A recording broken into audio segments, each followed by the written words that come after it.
Welcome back to the 90s Rewind. That was Denim with Fish and Chips, and you can't get much more British than fish and chips on a Jubilee weekend. And my guest this evening is Paul Laird, who's joining me from not the Rossendale Valley, but a little bit further away. How you doing, Paul? Hello, Paul. Yeah, everything's very nice where I am. I'm up on the west coast of Scotland as we speak, at a tiny little place called Tyne-y-Brewich, which is about the most Scottish sounding name that you can come up with, I think. Well, to be fair, you showed me a view out the window a second ago, and you didn't use the word "dreek," which is, I was expecting a little bit of that sort of thing, but it does look like you're in a beautiful part of the world at the moment, and you're here to talk to us about your impending book, that's due to be published on the 30th of June, "The Birth and Impact of Britpop: Misshapes, Scenesters, and Insatiable Ones." I mean, have you managed to cover all of Britpop in one volume? Well, it's interesting. You know, there's a part in the author's note at the start of the book where I make it very clear that this book is not the story of Britpop, because actually I'm not sure that the story of Britpop exists. What this book is a story of Britpop. So no, it doesn't cover everything. You know, we've had other books. You've had John Harris's The Last Party, which is a kind of socio-political documentary in printed form, I guess, about the 90s.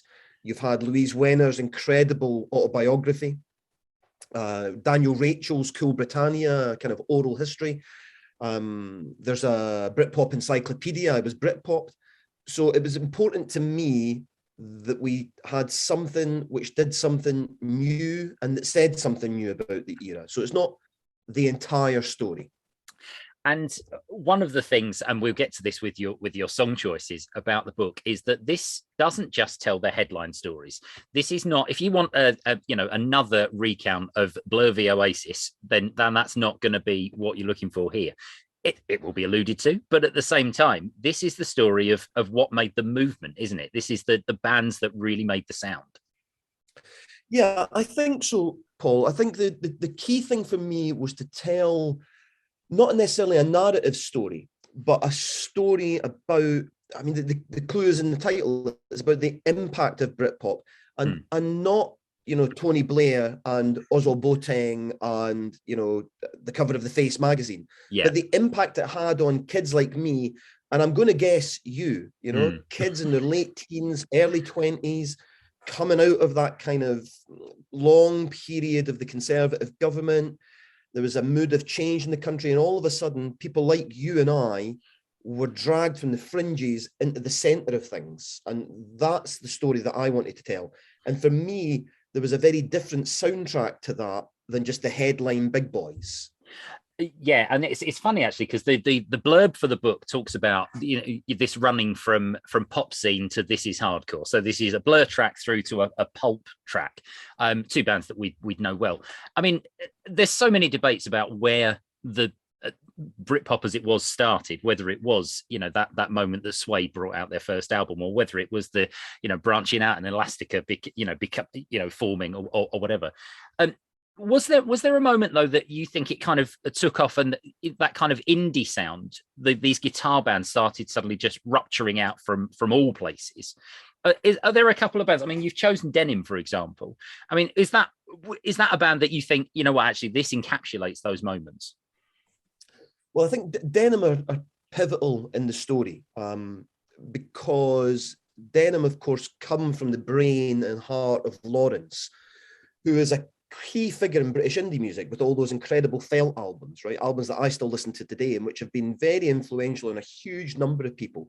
You know, everybody from Douglas Stewart in the BMX Bandits to Tim Burgess and the Charlatans, they all love Lawrence. And if you ever read that Creation Records storybook, My Magpie Eyes Are Hungry for the Prize, Lawrence looms large in that story as well. And I think what Denim do is Denim give you the template, because a lot of people seem to think that Britpop was just a kind of 60s revival thing a lot of the time. There's a lot of talk about mods and mod culture in Britpop, and that is there's no doubt about that.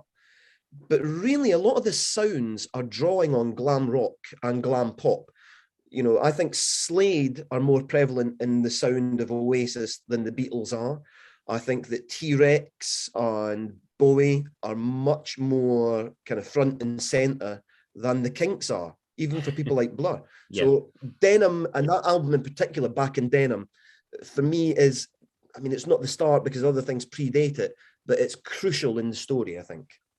It's great, and it's nice to go back to these tracks as well. I mean, we always play a couple of what we call Britpop bangers in the first half of the show each week, and we try to avoid. I think that the kind of the big five, they kind of make it into the general playlist anyway. So we do play, bands like Echo Belly that are not necessarily given as much airing as possible.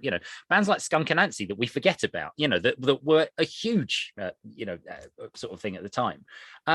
But we've also got these, slightly smaller indie bands, bands like Marion that you've chosen the next track for. That you're talking about bands there that toured with Shed 7, and we're playing Glastonbury at the same time as Elastica were. Why is? I mean, you've gone for Violent Man from Marion. Why is that a particularly good track for you? Well, Marion are a very important band for me personally, because like huge numbers of people, I've had my own struggles with mental health and not feeling connected with the world around me, and I think Marion did a better job almost than any other band during the Britpop era of telling that story, of going to the darker corners of the room and telling stories that other people weren't telling. And it's interesting, that particular song, Violent Men, isn't the only song from a Britpop band that deals with kind of abuse in the home, right? You've got that. You've got Absent Fathers from Flamingos. You've got Keep the Home Fires Burning from the Blue Tones. So that was the interesting thing about Marion for me, was that they were telling stories that, I mean, even if I didn't have personal experience of those things, I certainly had personal experience of the Black Dog. And I think that was pivotal in the story of Marion. And Britpop, I think, there's a lazy vision of it, of, the sun shining all the time and everybody, clad in bucket hats and cagoules, and we're all just having it, right? And actually it wasn't that. There was a real sense of outsiders coming to the inside, and those things that had been on the fringes of popular culture all of a sudden were the dominant narrative. And Pulp, as one of the big bands, are a really good example of that. Pulp were not singing songs about, ooh, baby, I love you, and, I want to sex you up. There's a lot of very dark and sinister stuff going on. And that's one of the things that really attracted me to people like Marion. Yeah, great band. And he's a great singer and he's a great songwriter. It is absolutely fantastic. And their Glastonbury performance is one of those ones that, for me, is an absolutely memorable moment of that time. We're going to play this now. This is Violent Man. This is Marion. We'll be back after this.